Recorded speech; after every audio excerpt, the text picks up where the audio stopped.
Welcome to secret of சமையல். இன்னைக்கு நான் பார்க்க போறது ரொம்ப ரொம்ப டேஸ்டியான ஒரு கோயம்புத்தூர் ஸ்டைல்ல ஒரு முட்டை குழம்பு. இந்த முட்டை குழம்பு வந்துட்டு ரைஸ்க்கு, இட்லிக்கு, தோசைக்கு எல்லாத்துக்கும் ரொம்ப சூப்பரான ஒரு காம்பினேஷனா இருக்கும். இந்த டேஸ்டியான முட்டை குழம்பு எப்படி செய்யறது அப்படின்னு பார்க்கறதுக்கு முன்னாடி நீங்க என்னோட சேனலுக்கு இப்பதான் முதல் முறையா வரீங்கன்னா இந்த வீடியோக்கு கீழே இருக்கிற சிகப்பு கலர் சப்ஸ்கிரைப் பட்டனை மறக்காம கிளிக் பண்ணுங்க. அது பக்கத்துல இருக்கிற நோட்டிபிகேஷன் பெல்லையும் மறக்காம கிளிக் பண்ணிடுங்க. அப்பதான் என்னோட ஃபியூச்சர் நோட்டிபிகேஷன்ஸ் உங்களுக்கு உடனே வந்து சேரும். சரி வாங்க, இப்போ இந்த டேஸ்டியான முட்டை குழம்பு எப்படி செய்யலாம்னு பார்க்கலாம். கோயம்புத்தூர் ஸ்டைல் முட்டை குழம்புக்கு என்னென்ன வேணும்னு ஃபர்ஸ்ட் பார்த்துடலாம். இதுக்கு வந்துட்டு 4 முட்டை எடுத்திருக்கேன். நான் இது வந்துட்டு நல்லா ஹார்ட் பாயில் பண்ணி எடுத்து வச்சிருக்கேன். இது வந்து தாளிக்கிறதுக்கு கொஞ்சமாக வெங்காயம், ஒரு பாதி வெங்காயம் போட்டிங்கன்னா போதும். பாதி வெங்காயம் இது மாதிரி சாப் பண்ணி வச்சுருக்கேன். ஒரே ஒரு பச்சை மிளகாய் கீறி வச்சுருக்கேன். கொஞ்சமாக கருவேப்பிலை. இதையெல்லாம் வந்து நம்ம வதக்கி அரைக்க போகிறோம். இதுக்கு வந்துட்டு ஒரு பெரிய சைஸ் வெங்காயம் இந்த மாதிரி ரஃபாக சாப் பண்ணி வச்சுக்கோங்க. பொட்டுக்கடலை வந்துட்டு குழம்பு வந்து திக் பண்ணுறதுக்காக நம்ம யூஸ் பண்ண போகிறோம். ஒரு டீஸ்பூன் அளவுக்கு பொட்டுக்கடலை, சோம்பு வந்துட்டு ஒரு 1/2 டீஸ்பூன், கிராம்பு பட்டை ரெண்டும், கொஞ்சமாக ஒரே ஒரு சின்ன துண்டு பட்டை, 3 கிராம்பு, கொஞ்சமாக கசகசா ஒரு 1/4 டீஸ்பூன் அளவுக்கு கசகசா. இது வந்துட்டு மல்லித்தூள், இது வந்துட்டு ஒரு 3 டீஸ்பூன் எடுத்திருக்கேன். மிளகாத்தூள் வந்துட்டு ஒரு டீஸ்பூன் எடுத்திருக்கேன். இது ரொம்ப காரமான மிளகாய் பொடி, அதனால கம்மியாக எடுத்திருக்கேன். நீங்கள் உங்கள் காரத்துக்கு தகுந்த அளவுக்கு எடுத்துக்கோங்க. இது போக மஞ்சள் பொடியும் உப்பும் வேணும். இப்போ எப்படி செய்யலான்னு பார்க்கலாம். ஒரு கடாய் அடுப்பில் வச்சுருக்கிறேன். இதில் வந்துட்டு நம்ம வதக்கி அரைக்கிறதுக்காக வச்சுருக்கிறதுல மிளகாய் பொடியும் மல்லிப்பொடியும் விட்டுட்டு மித்த எல்லாத்தையும் இதில் ஆட் பண்ணிடலாம். வெங்காயம், கசகசா, பட்டை, கிராம்பு, சோம்பு, பொட்டுக்கடலை எல்லாத்தையுமே இதில் ஆட் பண்ணியாச்சு. இது வதங்கிறதுக்காக கொஞ்சமாக எண்ணெய் விட்டுக்கலாம். ஒரு 2 டீஸ்பூன் எண்ணெய் விட்டுக்கோங்க. இது ஓரளவுக்கு நல்லா வதக்கிக்கணும்.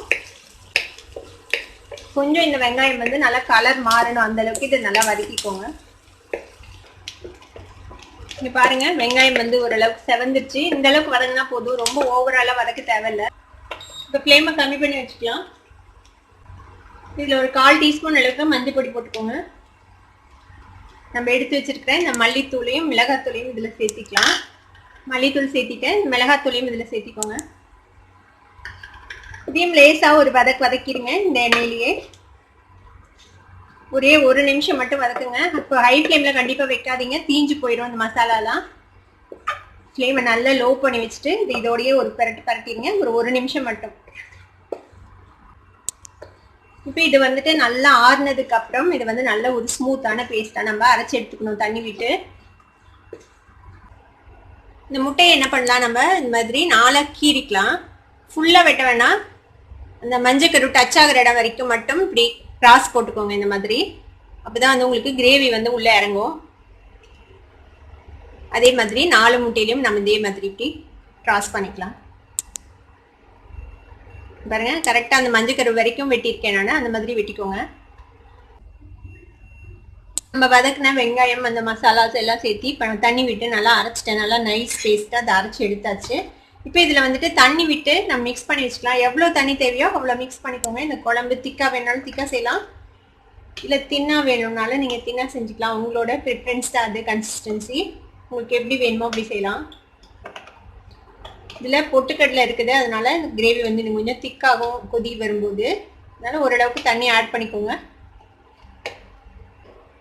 இப்போ கடாயில் ஒரு டேபிள் ஸ்பூன் அளவுக்கு எண்ணெய் விட்டுருக்கேன். எண்ணெய் நல்லா சூடாச்சு. இப்போ இதில் கொஞ்சமாக கடுகு போட்டுக்கலாம். கடுகு வெடிச்சிச்சு. இப்போ இதில் இந்த வெங்காயம், பச்சை மிளகாய், கருவேப்பிலை 3 சேர்த்துக்கலாம். வெங்காயத்தை லைட்டாக வதக்கிக்கலாம். பாருங்க, வெங்காயம் நல்லா வதங்கிச்சு. இப்போ நம்ம கரைச்சி வச்சிருக்க இந்த மசாலாவை இதில் ஆட் பண்ணிடலாம். இந்த மிக்சிலேயே இன்னும் கொஞ்சம் தண்ணி ஆட் பண்ணி தண்ணி இதில் விட்டுறேன். இந்த குழம்பு வந்துட்டு நல்லா ஒரு 7-8 நிமிஷம் கொதிக்கணும். கொதிச்சு இதில் கொஞ்சம் கொஞ்சம் பச்சை வாசனை இருக்கும். நம்ம வந்து மசாலா பொடியை வந்துட்டு கடைசியாக தான் போட்டு வதக்கணும். அதோட பச்சை வாசனை இருக்கும் லேசாக. அதனால இது நல்லா கொதிக்கணும். நல்லா கொதிச்சு இந்த பச்சை வாசனையெல்லாம் போக வரைக்கும் வெயிட் பண்ணலாம். இந்த குழம்புக்கு தேவையான அளவுக்கு நம்ம உப்பு சேர்த்திக்கலாம். நான் கல் உப்பு சேர்த்துறேன். இந்த குழம்பு நல்லா ஒரு கொதி வந்து அதுக்கப்புறம் ஒரு 7-8 நிமிஷம் நல்லா கொதிக்கணும். ஒரு கொதி வர வரைக்கும் ஃப்ளேம் அதிகப்படுத்தி வச்சுக்கோங்க. அதுக்கப்புறம் ஃப்ளேமை லோ பண்ணி வச்சு கொஞ்ச நேரம் வேக விடலாம் இந்த குழம்ப. பாருங்க, குழம்பு நல்லா கொதிக்குது. இப்போ இதை மூடி வச்சிடலாம். இப்போ ஃப்ளேமை கம்மி பண்ணி வச்சுடுங்க. இது இப்படியே ஒரு 5-6 மினிட்ஸ் இப்படியே கொதிக்கட்டும். அதுக்கப்புறம் நம்ம முட்டை போட்டு கொஞ்ச நேரம் வேக விடலாம். இப்போ குழம்பு வந்துட்டு ஒரு 6-7 நிமிஷமா கொதிச்சிருக்கு. ஓப்பன் பண்ணி பார்ப்போம். பாருங்க நல்லா கொதிச்சிருச்சு. நல்ல ஒரு குழம்பு கன்சிஸ்டன்சியில் இருக்கு பாருங்க. இப்போ என்ன பண்ணலாம்னா நம்ம இந்த கீறி வச்சிருக்கிற முட்டையை வந்து சேர்த்திடலாம். அதில்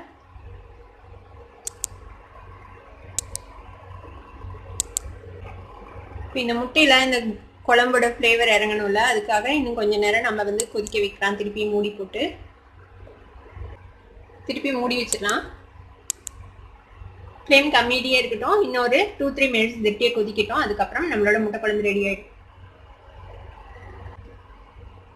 முட்டையை போட்டு ஒரு 2-3 நிமிஷம் ஆச்சு. ஓப்பன் பண்ணி பார்ப்போம். பாருங்க நல்லா கொதிச்சிருச்சு நம்மளோட கிரேவி. இப்போ இதுக்கு மேலே நம்ம கொத்தமல்லி தழை தூவிடலாம். சூப்பரான கோயம்புத்தூர் ஸ்டைல் முட்டை குழம்பு இப்போ ரெடி ஆயிடுச்சு. அடுப்பு ஆஃப் பண்ணிடலாம். இந்த சுவையான முட்டை குழம்பை நீங்களும் உங்க வீட்டில் ட்ரை பண்ணி பார்த்துட்டு எப்படி இருந்தது அப்படின்னு கமெண்ட்ஸ்ல ஃபீட்பேக் கொடுங்க. இந்த வீடியோ உங்களுக்கு பிடிச்சிருந்தா சப்ஸ்கிரைப் பண்ணுங்க. பக்கத்துல இருக்கிற பெல் ஐகானை கிளிக் பண்ணுங்க. அப்பதான் என்னோட நோட்டிபிகேஷன்ஸ் உடனே உங்களுக்கு வந்து சேரும். லைக் பண்ணுங்க, ஷேர் பண்ணுங்க. தேங்க்யூ ஃபார் வாட்சிங் this video viewers. Bye bye.